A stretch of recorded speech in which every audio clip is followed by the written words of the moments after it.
A aula de hoje será sobre o capítulo 4 do livro, dando sequência ao que a gente já vem aprendendo. Esse capítulo ele é todo focado na relação terapêutica, então vamos ver aqui qual vai ser o conteúdo que a gente vai aprender hoje. Então nós vamos ver alguns pontos sobre a relação terapêutica, algumas habilidades básicas para desenvolver e como elas ajudam os nossos clientes, monitorando o afeto dos clientes e obtendo feedback, atuando como equipe e adaptando a relação terapêutica, manejando reações negativas do psicólogo em relação aos clientes e no final aquele exercício que a gente sempre deixa para o final, tá? Então vamos lá. Alguns pontos aqui sobre a relação terapêutica, né? Como a gente viu, a relação terapêutica ela é muito importante no processo ali da terapia e então se faz necessário que seja feita uma relação forte, né? O cliente tem que confiar no processo, no psicólogo e tem algumas características aqui que fazem essa relação se fortalecer. Então, o primeiro ponto é a segurança. A gente tem que permitir que esse cliente se sinta seguro. E essa segurança pode ser desde ele acreditar que as informações que ele fala vão ficar ali no processo terapêutico, né? Que não vai sair. Tem a questão do sigilo, então a gente tem que deixar isso claro para ele. E pode ser também a segurança de que ele acredite que você é um profissional capaz de tratar, de ajudar ele de alguma forma. Então, a segurança ela pode ter vários aspectos ali.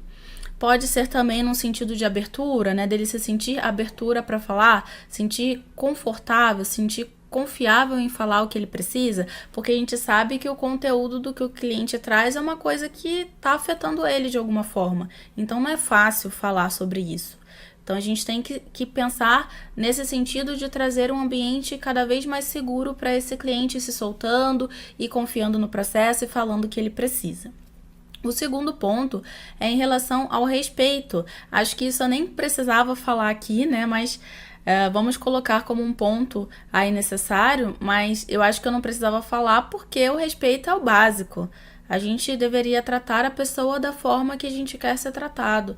Então, lembrar que a gente está lidando com pessoas que estão com dificuldades, né? Pessoas mais sensíveis ali, e que a gente tem que manter esse ambiente de respeito. Uma coisa que eu gosto de sempre combinar com o cliente é para ele falar comigo quando ele não gostar de alguma coisa, né? Se acontecer, até hoje nunca aconteceu, mas deixar essa porta aberta, porque às vezes a gente está falando ali e pra gente tá uma coisa normal, mas como é que esse cliente tá entendendo isso? Se ele achar, né, que alguma coisa lhe desagradou, ele tem que ter essa abertura para poder falar. E lembrando que a gente tem que colher o feedback do cliente, né? Então, você falar que está aberto a receber alguma negativa da parte dele também faz parte. Nem tudo ali são flores. Às vezes a gente tem que ouvir para adaptar o que o cliente precisa. Então, falamos de segurança, falamos de respeito. Agora, o terceiro ponto, compreensão. A gente tem que entender que os desafios fazem parte do processo, tanto para a gente quanto para o cliente. Às vezes é um conteúdo que a gente não está tão familiarizado assim, então vale a pena estudar mais, né? Um desafio que apareceu para a gente, vale a pena fazer supervisão, vale a pena discutir caso, para a gente se sentir mais capaz e ter mais conhecimento, e assim como para o cliente, né? Tem os desafios ali dos planos de ação, dele achar que não é capaz. Então, doses de desafio vão aparecer, a gente tem que compreender que isso faz parte mesmo. E qual é a melhor forma da gente solucionar todos esses desafios, né? Passar de uma forma mais confortável por eles. O quarto ponto é o cuidado de manter ali as expectativas razoáveis. A gente vem falando bastante de equilíbrio e esse cuidado a gente tem que ter com as expectativas também. A gente não tem que jogar uma expectativa exagerada em cima da gente, no sentido da gente se achar muito capaz de resolver tudo logo, nessa pressão desenfreada que alguns terapeutas colocam neles, de achar que vai ter que dar conta de tudo, vai ter que atender de tudo, e não é bem assim, né? Alguns psicólogos optam até por virarem especialista em alguma coisa e só atender aquela demanda, e aí quanto mais você vai focando em alguma área de conhecimento específico, mais conhecimento você tem, mais habilidade você tem, né, para poder ajudar o cliente. Então a gente tem que entender que a gente não precisa dar conta de tudo, ou se for algum assunto que bate ali em alguma coisa nossa, né, de história de vida, que a gente tem alguma limitação no sentido de não se sentir confortável de pegar tal assunto, né? Então a gente tem que ter esse cuidado das expectativas que a gente mantém pra gente e as expectativas que a gente mantém pro cliente, para entender que cada cliente tem uma velocidade. Eu já tive clientes que eles pegavam super rápido, então isso é bom, né? Mas também tem clientes que vão mais lento, mais na velocidade deles. Então a gente tem que entender que cada um vai agir de uma forma no processo. Então, manter as expectativas equilibradas também vai favorecer muito para você não se sentir pressionado, nem em relação a você, nem em relação a esse cliente, e para você também não passar essa pressão para o cliente, para ele entender que cada um tem sua velocidade, que ele vai até onde dá e que a gente está ali do lado dele para seguir essa caminhada. Então, aqui algumas habilidades que você, enquanto psicólogo, pode pensar aí em desenvolver. A primeira delas é a empatia, né? Muito se fala em empatia, a gente entende que a gente não vai ser capaz de sentir exatamente o que a pessoa sente, né? De vivenciar aquilo, porque foi ela que passou, ela tem a interpretação dela, ela tem o jeito dela de perceber. Mas é a gente se tornar empático no sentido de tá ali com a pessoa, né? Se demonstrar uma pessoa que tá ali para amparar, tá ali para ouvir, né? Ter essa escuta ativa de perceber tudo que ela fala, não se distrair, não se deixar levar por alguma coisa, de estar ali com ela. É mais uma questão do cuidado. O segundo ponto, a gente tem a questão da aceitação. A gente tem que aceitar que o nosso cliente chegou pra gente como ele tá e que às vezes a estratégia que ele usava ali para passar pelo que gerava desconforto, por exemplo, a evitação, pode ter sido útil há um tempo atrás, quando ele era criança, quando ele era adolescente, não sei, em algum momento da vida aquilo foi útil. Só que agora deixou de ser. Então vamos aceitar que ele era daquela forma e que ele está buscando ajuda e que ele quer melhorar e passar pelo processo e buscar uma resolução daquilo ali. Então a aceitação, ela caminha no sentido da gente enxergar o cliente como uma pessoa que está ali buscando melhorar, né? Não ficar numa postura de crítica, não ficar numa postura de julgamento, porque de nada vai adiantar isso. Terceiro ponto aqui, validação. Então, a validação é você validar o que o cliente diz, não é desconsiderar o que ele fala. Então, se ele sentiu uma raiva extrema, agiu de uma forma desproporcional, então a gente pode falar, nossa, eu entendo que para você passar por aquilo foi muito difícil, né? Eu entendo essa raiva que você sentiu e que ela pode ter sido esperada diante daquela situação, né? Só que ela foi um pouquinho extrema. A gente está aqui para regular essa raiva. Então a raiva é importante a gente sentir porque ela é uma emoção e assim como todas as outras nós vamos sentir. Só que o problema está na intensidade, na duração, e eu estou percebendo que isso está mexendo com você, né? Você não gostaria de estar tão explosivo assim. Então é nesse sentido que a gente valida, né? A gente acolhe aquela emoção, acolhe aquele comportamento, a gente entende pelo que ele passou, mas que a gente considera também que aquilo ali dá para ser ajustado. Então não é descartar de vez, né? Falar, nossa, você agiu de uma forma muito errada, não era para ter feito dessa forma. É a gente entender também um pouquinho o lado do cliente, que é uma parte difícil, né? Ele viveu a vida inteira agindo daquela forma, para mudar do nada, sem nada é do nada. Então a gente tem que caminhar nesse sentido de validar o que a pessoa diz, porque a invalidação ele já pode estar passando na vida cotidiana dele, né? Às vezes contar alguma coisa para a pessoa e a pessoa fala, isso é besteira, deixa pra lá, só não pensa nisso. Então às vezes o cliente ele já é bastante invalidado e ele não quer que isso aconteça na terapia, e não só dele não querer, mas também disso não ser útil, né? Por que a gente teria que invalidar o cliente? Então tem essa questão aí de um ponto a se pensar e a se considerar. Quarto ponto, compreensão acurada. O que isso significa? Da gente realmente entender. Então, não é achar que entendeu. Se tem dúvida, se é uma hipótese que você formulou, ou se é alguma coisa que o cliente falou e na hora você não entendeu muito bem, então você devolve a pergunta para ele, né? Você fala, deixa eu ver então se eu entendi. Você está me dizendo que é isso, isso e isso? E o cliente vai falar, Ou ele vai falar, não, você não entendeu. Então me explica de novo esse ponto aqui que eu acho que eu deixei passar alguma coisa. Você pode me explicar de novo?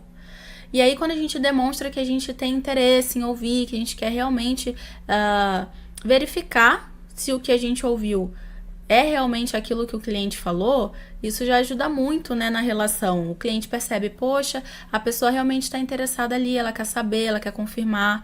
Então, essa compreensão acurada é nesse sentido, de verificar se realmente você entendeu o que o cliente falou.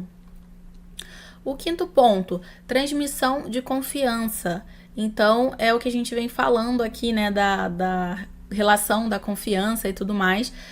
O cliente ele tem que se sentir confiável, à vontade, acreditar que você possa ajudar ele, acreditar no processo, acreditar que ali é um ambiente confiável e que não vai vazar informação, principalmente quando é adolescente, né, que muitas das vezes os pais que pagam a terapia, ou se é alguém que é dependente de alguém por algum motivo, essa pessoa paga a terapia para o cliente, então o cliente pode ter uma falsa percepção de que você vai contar essas coisas para a pessoa que está pagando. E a gente sabe que não é assim, mas o cliente não sabe disso, não é dever dele saber.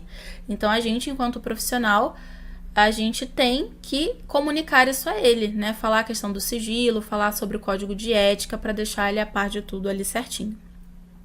Sexto ponto, acolhimento genuíno. Então, acolhimento é você trazer essa pessoa para você, né? Mas de uma forma genuína. Realmente você querer acolher essa pessoa. Não adianta a gente estar atendendo uma pessoa que a gente está cheio de não me toques, né? A gente não quer ouvir alguma coisa.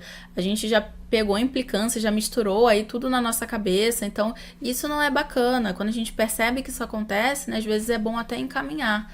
Se você percebe que você tem uma certa implicância, você atende aquele cliente já com uma sensação de querer que acabe logo, já gerou um mal-estar ali, então não tá legal. O acolhimento ele deveria ser verdadeiro. E essa questão de ser verdadeiro, o cliente até pode perceber. Ele vê uma indiferença se você estiver agindo de uma forma que não está condizente ali com o que você deveria fazer, né, de ser genuíno. Ele pode perceber alguma falsidade da sua parte se você estiver agindo com falsidade. O sétimo ponto é o interesse. Então, é você se demonstrar participativo ali. Então, o cliente pode perceber se você ficar toda hora olhando o relógio, né, ou um relógio na parede, ficar toda hora, sei lá, pegando o celular, ele vai ver que você não está concentrado no que ele está falando, ou se você está bocejando, né, tá com sono, ele pode achar que é sobre o que ele tá falando, que não tá gerando interesse, ele pode pensar, poxa, eu tô dando sono pro meu terapeuta, porque ele nem tá prestando atenção. Então, se por acaso você tá com sono, que pode acontecer, né, explica a ele o que aconteceu.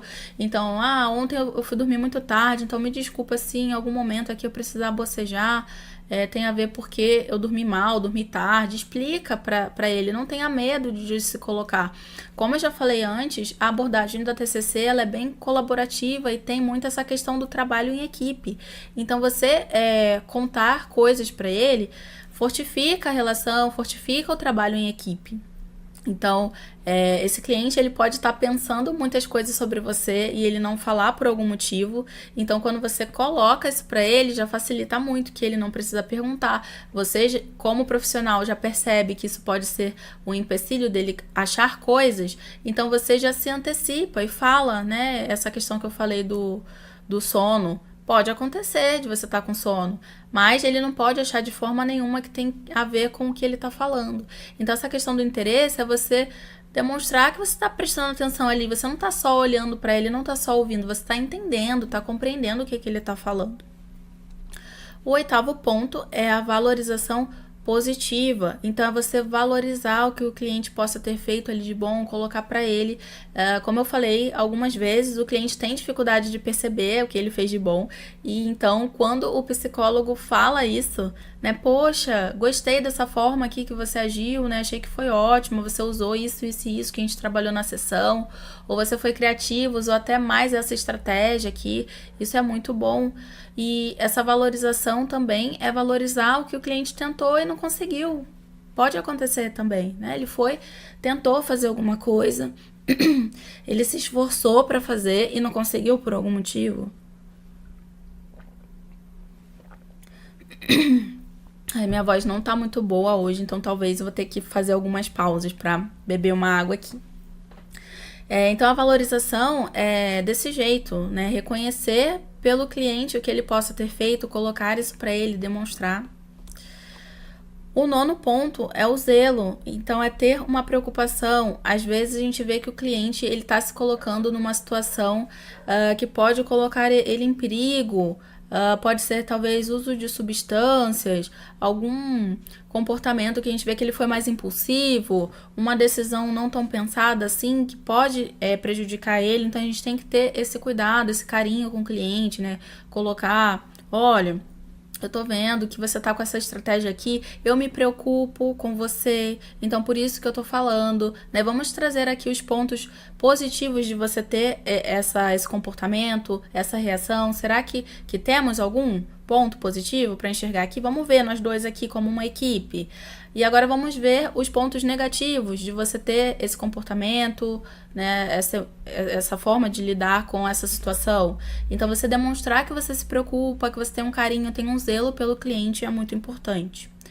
O 10º ponto, encorajamento. Isso daí é quando a gente encoraja o nosso cliente a fazer o que precisa. Muitas vezes eles vêm pra gente numa postura de não vou conseguir, eu sou assim há muito tempo, nunca mudei, não tem mais jeito. E aos poucos a gente tem que demonstrar, né, que dá sim pra melhorar, dá sim pra mudar. Vamos lá, vamos ver aqui o que dá pra gente fazer juntos, de forma colaborativa. Eu vou estar sempre aqui do seu lado pra te apoiar, pra ver onde que a gente falhou, pra melhorar isso.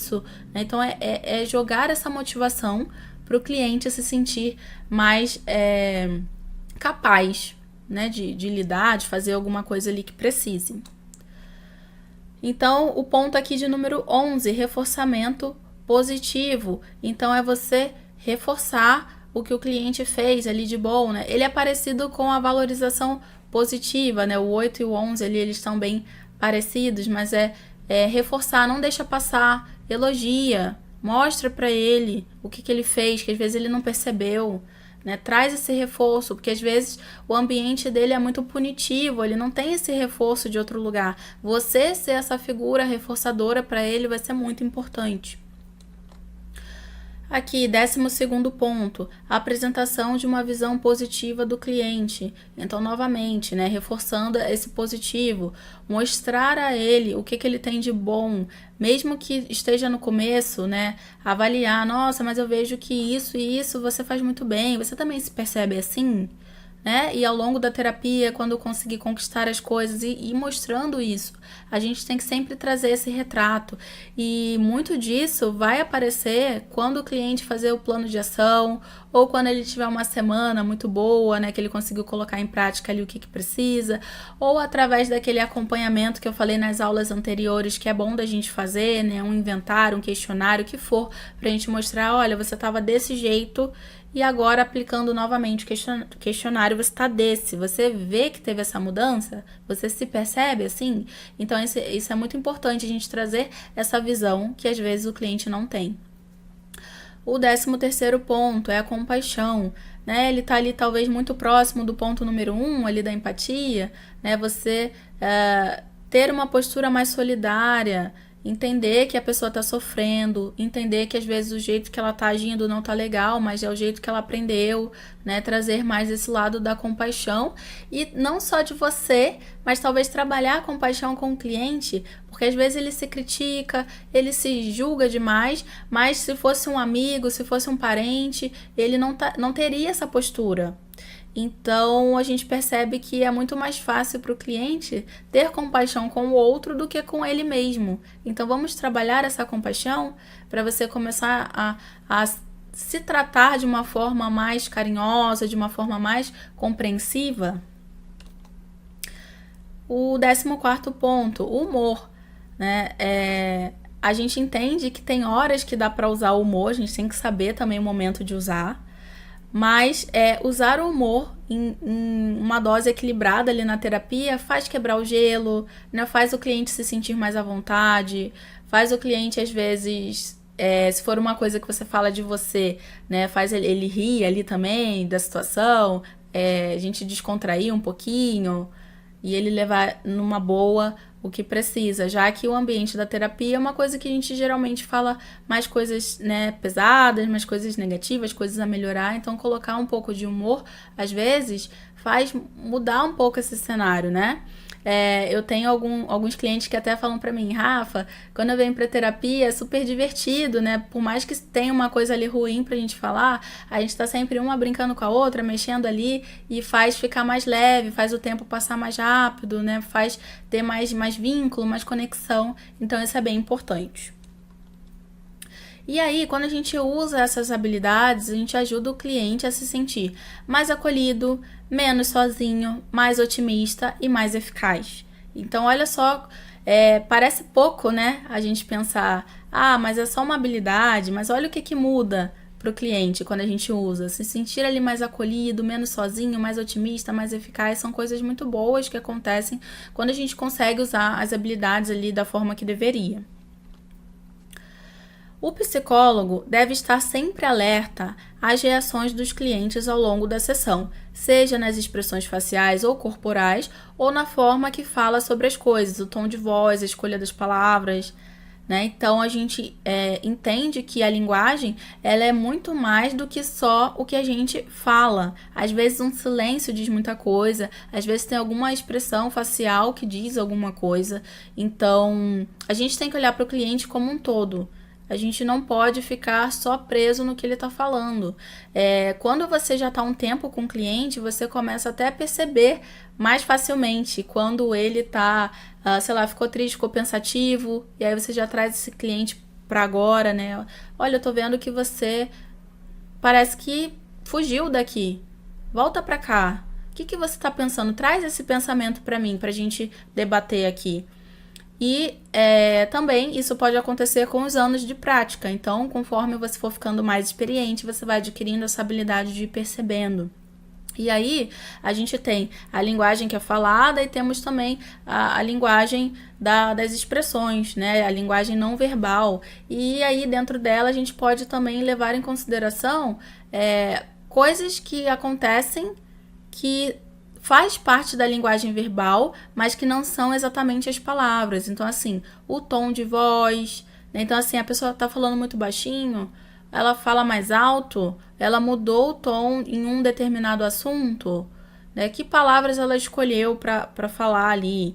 Ela foi mais dura, mais agressiva, ela foi mais tranquila? Como é que é a velocidade dessa palavra que ela fala? Ela fala muito rápido, ela fala bem lenta, bem lentificado, né? Essa comunicação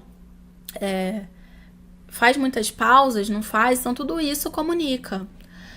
Caso perceba incômodo por parte do cliente durante a sessão, é recomendado que isso seja debatido e sempre reforce a importância do cliente ter permitido que vocês conversem sobre esse incômodo.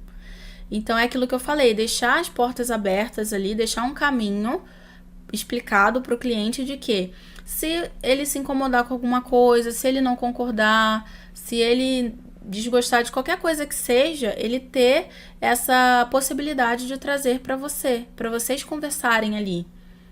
Mesmo se for uma coisa boa ou ruim, que ele possa falar. Ele não pode ter medo, né? Ficar ali pensando, poxa, mas vou guardar pra mim, porque se eu falar vai ficar uma coisa chata. Não. Ele tem que entender que o que gera incômodo pra ele pode ser uma coisa que a gente pode ajustar, né? Por que foi esse incômodo? Foi alguma coisa que eu fiz? Foi alguma coisa que eu falei? Foi um assunto que ele não queria ter entrado agora? Entende? Então, tudo isso dá pra ajustar.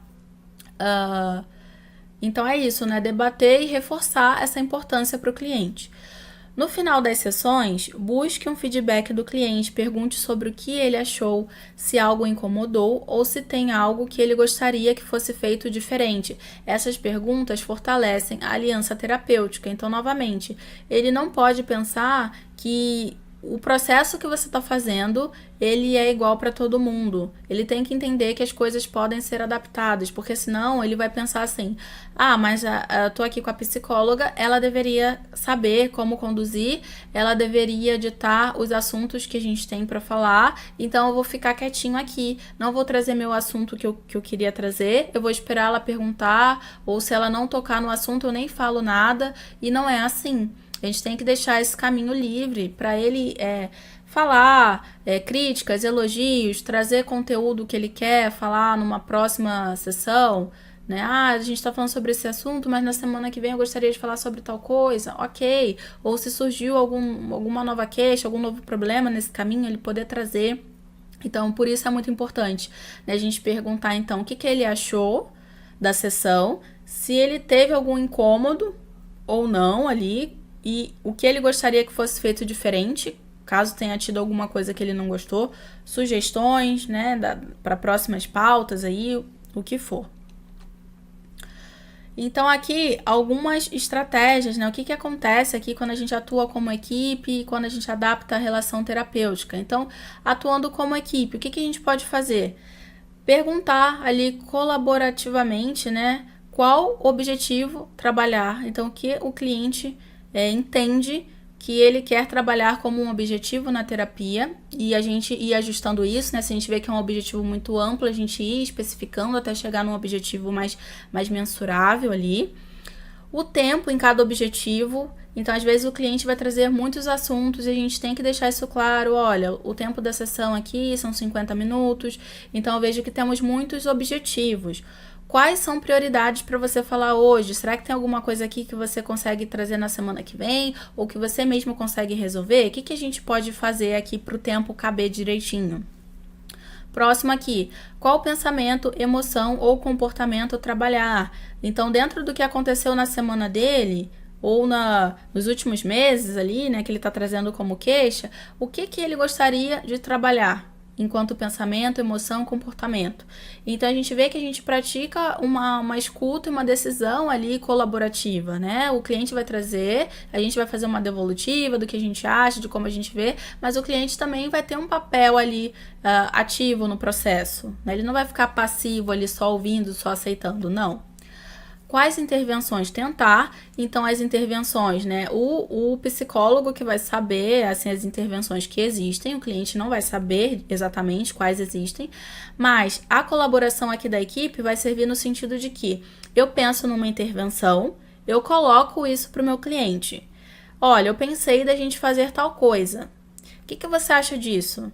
Será que você acha que consegue?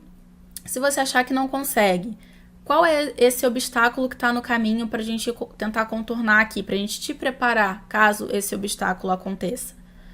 Então, colocar isso, porque às vezes o cliente ele vai falar, olha, não gosto dessa intervenção aí que você trouxe, acho que eu não estou preparado para isso, acho que não é o momento, por agora não dá, mas eu pensei de fazer dessa forma, e aí a gente vai alinhando ali a forma que seria melhor, porque até porque, né, o objetivo do plano de ação é colocar esse cliente para fazer e que ele tenha a condição de conseguir, para ele se sentir melhor. Se você passa um plano de ação e ele não consegue fazer e você não prepara ele para esse não conseguir fazer, ele pode se sentir mal, ele pode achar que, tá vendo? Eu não presto mesmo, nem para isso eu sirvo, não fui capaz de fazer isso, que era uma coisa simples, que todo mundo consegue, eu não consegui. Então a gente tem que ouvir também para tentar ajustar tudo isso.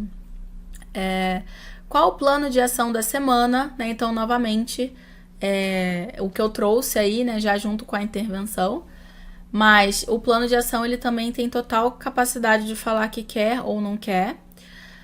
Quando começar a reduzir a frequência das sessões e encerrar o tratamento. Então, quando a gente vê que o cliente está começando a melhorar, né, e que ele já está tendo boas respostas, bons comportamentos, bons pensamentos, boas emoções, a gente pode colocar isso para ele, né? Olha, eu tô vendo que aqui ao longo do tratamento você estava desse jeito, agora você tá assim, você melhorou muito nisso, nisso e nisso. Você se sente assim também? Você percebe que melhorou? Aí ele vai falar, né? Ah, percebo. Ok, então o que você acha da gente começar a espaçar as sessões, pra gente ver como é que você vai ficar sem ter uma semana de terapia? Então a gente faz a cada 15 dias, uma semana sim, uma semana não, pra ter um espaço maior ali, pra você conseguir ir vivendo sem esse suporte, pra ver como é que você vai reagir. O que você acha? E aí ele trazer, né? A gente tem só que ter cuidado com o cliente que nunca vai querer que esse dia chegue, né? E ficar, ah, não, mas você não acha que eu tô com um problema aqui, não sei o que, e não vai querer se distanciar da terapia. E a gente tem que preparar também o cliente para isso, né? Olha, eu entendo que você possa estar inseguro, né? É a primeira vez que tá acontecendo isso da gente espaçar e que você possa estar achando que talvez você não vai dar conta. Mas o que você acha então que você não vai conseguir dar conta pra gente já montar um planejamento para você agir quando acontecer isso, né? E aí preparar esse cliente para essa redução das sessões. Agora aqui do outro lado, adaptando a relação terapêutica. Então a gente tem que ficar alerta para as reações do cliente, sejam elas verbais ou não verbais, como a gente já viu, já falou. Ficar alerta com as características do cliente em termos de cultura, idade, gênero, nível socioeconômico. Então tudo isso a gente tem que considerar, porque como eu falei em aulas anteriores, né, tem pessoas que têm faculdade, tem pessoas que não têm ou que não estudaram, tem pessoas que são mais idosas, tem pessoas que são adolescentes, que são crianças. Então tudo isso a gente vai ter que ajustar a nossa linguagem para a gente saber como a gente vai falar com essa pessoa. Tem a questão do gênero, né? O gênero, às vezes, tem alguma queixa que a pessoa vai trazer que ela vai sentir desconfortável de falar com você, porque talvez, sei lá, é um homem, ele se sente desconfortável de falar com uma mulher, ou se é uma mulher e se sente desconfortável de falar com um homem. Então a gente também tem que entender que na sociedade existem algumas coisas relacionadas ao gênero e a gente tem que estar preparado para tornar esse ambiente o mais confortável possível. E o nível socioeconômico também, né? Às vezes é uma pessoa que vive numa pobreza e tem muitas dificuldades, passa por muitos apertos na vida. Tem uma pessoa que tem uma vida mais moderada ali, né? Tem um pouquinho de cada coisa, mas não falta nada. Tem pessoas que vão ter uma vida com mais riquezas, que tem de tudo, mas mesmo assim estão sofrendo. Então tudo isso a gente tem que entender que acontece. Ficar alerta aos valores e crenças do cliente. Então, novamente, é sempre voltado pro cliente. Ali a gente tem que esquecer da gente, assim, a gente tem que entender que a gente é uma tela em branco, né? A gente não tem que vir com o nosso julgamento, com os nossos valores, a gente tem que entender pela visão, pelo olhar do cliente, o que ele traz como valor, como crença. E ficar alerta com a autoexposição. A autoexposição é quando o psicólogo ele traz coisas da vida dele, assim, ele se autoexpõe. E a gente tem que ficar alerta nos dois pontos, assim. A gente tem que expor o que é necessário, se a gente quiser expor, mas quando a gente expõe, a gente também cria um vínculo melhor. Mas a gente também tem que entender que não se precisa e nem é legal expor a vida inteira ou expor coisas ali que não são necessárias. Então essa autoexposição ela pode entrar no sentido de você já passou pelo que o cliente passou e aí o que aconteceu com você. Você está tratando alguém que tem ansiedade, aí você pode falar que você também já teve crises há um tempo atrás, como é que foi isso para você, né, para ele entender como aconteceu, como é que você lidou com aquilo. Ou você pode expor, talvez, algum tratamento que você fez, então novamente da ansiedade. Tratou um cliente com ansiedade, aí você traz isso pra ele, olha, um tempo atrás eu tratei uma pessoa com ansiedade, aí você não vai revelar os dados desse cliente, né, porque a gente tem que proteger ali os dados, mas você pode falar, nossa, eu tratei ele, sei lá, por 4 meses, 6 meses, e ele melhorou muito, eu segui algumas técnicas aqui que são muito boas e talvez possa servir pra você. Pronto, você expôs ali de uma forma velada, você não revelou muitas coisas. Manejando reações negativas do psicólogo em relação ao cliente. Então, tem uma pergunta que é interessante você se fazer. Que clientes eu gostaria que não viessem hoje? Que clientes? Tem algumas pessoas que pode ser que elas despertem alguma coisa na gente que a gente fique meio assim, é melhor que essa pessoa não venha, tomara que falte, viu? Aí você fica lá torcendo pra pessoa faltar. E aí, o que acontece? O psicólogo também tem suas crenças e elas podem aparecer durante a sessão. Caso sejam crenças negativas, não serão úteis para os clientes. Então, se você já está pensando alguma coisa negativa sobre o cliente, sobre o processo, sobre o que for, não vai ser tão bacana assim. E aí, que estratégias da TCC você pode usar a seu favor? Avaliar seus pensamentos. Então, da mesma forma que a gente avalia os pensamentos dos clientes, por que você está querendo que o cliente não viesse hoje? O que você tem pensado? Será que é algo sobre ele? Será que é algo sobre você? Né? Você achar que não vai dar conta? Ou você tá preso ali e você vê que a sessão não flui? Alguma coisa nesse sentido? Crie cartões de enfrentamento. Da mesma forma que o cliente pode usar os cartões, você também pode. Tudo que se aplica a ele, se aplica a você. Eu acho que eu falei em alguma aula anterior aqui, né, que o cartão de enfrentamento é um cartãozinho que você escreve um lembrete que você vai precisar se lembrar quando estiver passando por uma situação. E às vezes, se a gente tentar lembrar da nossa cabeça, não funciona tão bem enquanto você tem um recurso ali e você saber exatamente que ele está ali para você para quando você precisar ler. Então seria isso. Verifique suas expectativas em relação aos clientes e em relação a si mesmo. A gente já falou bastante sobre isso, né? Sobre expectativas, de não extrapolar, não exagerar e ter um equilíbrio ali, tanto no que você espera de você enquanto profissional e sobre o seu cliente, né? O andamento dele ao longo da terapia. Especifique sua preocupação e conceitualize. Então você tem que entender qual é a sua preocupação, como eu falei. Será que a sua preocupação é de você não dar conta? Será que a sua preocupação é de você se achar que não tem muito conhecimento em relação àquele transtorno, àquela queixa que o cliente trouxe? Qual é a sua preocupação? E aí você pode fazer uma conceitualização sobre essa preocupação que você tem. Então isso é bem interessante, né? Porque então a conceitualização, ela não precisa ser necessariamente só sobre uma pessoa, né? Assim, um caso ali de um cliente. Você pode fazer também em cima das coisas que te preocupam. Então, por exemplo, frente a essa preocupação, o que você tem pensado? O que você tem acreditado sobre essa preocupação? Qual é o tipo de comportamento que essa preocupação gera em você? Ou o que você faz para contornar essa preocupação, né? Pensar em algumas coisas assim. Adote uma posição de curiosidade. Então, a gente não investiga, né? A gente não usa hipóteses, a gente não tem essa estratégia, né, de investigar. Então, usa isso também com você. Seja curioso pelo que você tem passado. Tenha o apoio de um supervisor. Quando a gente vê que não dá conta, o jeito é contratar os serviços de um psicólogo mais experiente que possa te supervisionar. Não é problema nenhum passar por isso e até te faz crescer, porque aí com ele você vai aprender coisas que talvez você não está conseguindo olhar ali e que talvez no futuro você pegue clientes com queixas parecidas e aí você já vai saber como fazer. Trabalhe sua tolerância ao desconforto. Isso é muito importante, né? A gente entende, por exemplo, assim, tem algumas pessoas que têm um desconforto muito grande com silêncio, né? Ela acha que o silêncio é constrangedor, não pode ter silêncio.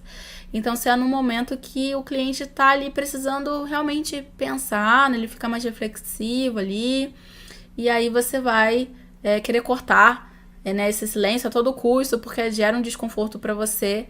Então você tem que entender o que te traz desconforto e você praticar a tolerância em relação àquilo. Será que seu desconforto é quando você tem que falar alguma coisa? Então assim, nossa, eu vou ter que...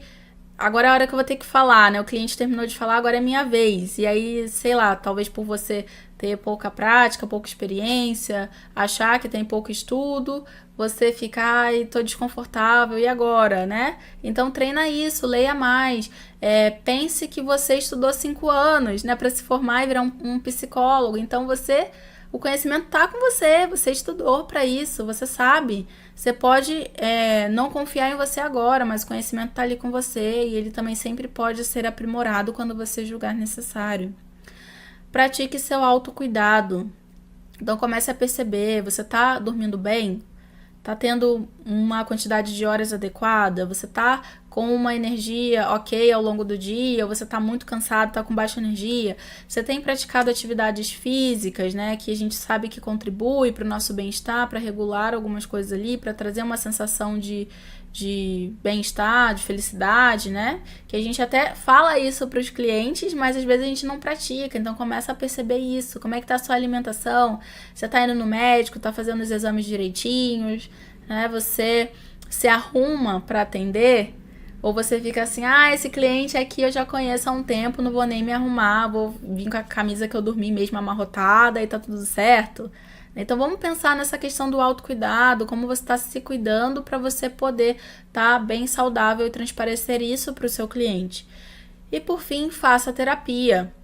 Se você está com alguma questão ali, que você precisa trabalhar, o jeito é fazer terapia, né? Assim como a gente trata as pessoas, a gente também às vezes precisa ser tratado. E aqui chegamos ao fim do capítulo 4. Nosso exercício então é: reflita sobre quais pensamentos e crenças podem te deixar inseguro durante os atendimentos e como você pode responder esses pensamentos, assim como que pode te impedir de pedir feedback aos clientes. Alguns psicólogos têm esse medo, né? Nossa, mas eu vou pedir feedback e se a pessoa falar que não gostou, minha cara vai no chão, não vou nem saber como agir. Acontece isso desse medo, né? Mas a gente tem que pensar que o feedback é necessário para a gente ajustar o que precisa.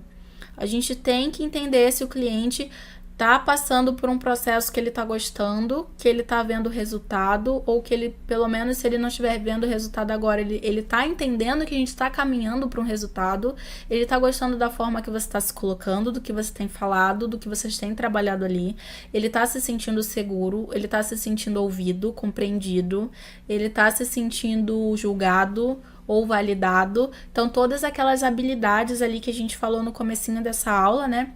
Elas acabam aparecendo nesse feedback para você confirmar o que você pode fazer, o que está ajustado, o que está desajustado. E o próximo ponto aqui é: faça um cartão de enfrentamento sobre as estratégias que você pode utilizar para construir uma boa relação terapêutica. Tá bom?